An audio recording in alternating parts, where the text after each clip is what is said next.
Pagpahigayon sa Miss SK Tungasan 2026 sa Olango Island, Lapu-Lapu City, wa matigayon human matod pa, way permit. Ani ang report. So pasensya kayo sa tanan naghatag yung time. I know, ganahan mo witness sa among kalingawan. Sakit sa akong dughan nga makita mo nga nagpaabot diri sa among event, among tanghalan para kaninyo. Pasensya, gikan sa akong kasing-kasing, gikan sa akong council.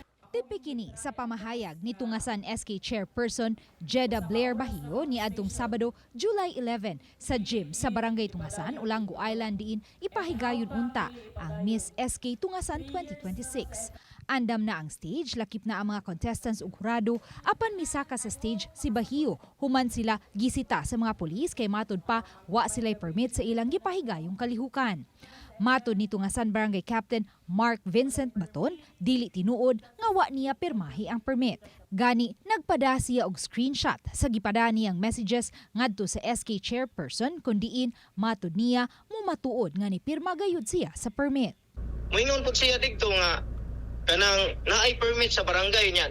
Nasumpay to niya nga unsaon ako pagtakuha sa city permit ug dili mo pirma ang barangay, pero sa among conversation ma'am, ni-admit gid siya nga ang akong pinirmahan daw nga permit nakuha niya gabi na.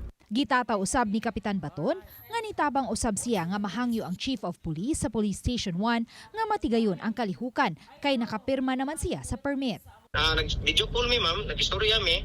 Unya karon akong gistorya ang pulis, ang sulti sa pulis sa station nga kap try og hangyo ang happy nga kanang mapadayon nga without permit.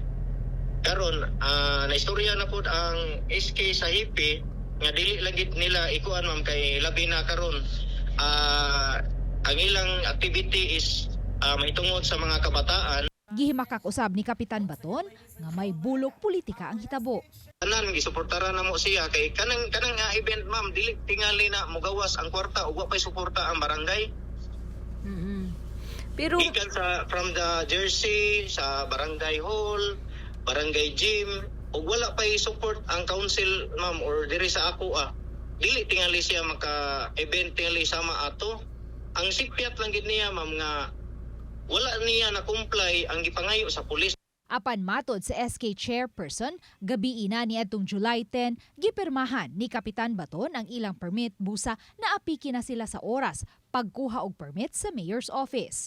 Nagpadausab siya og screenshot sa ilang conversation sa Barangay Treasurer diin didto gikuhaan usab og hulagway ang permit nga may pirma na ni Kapitan Baton.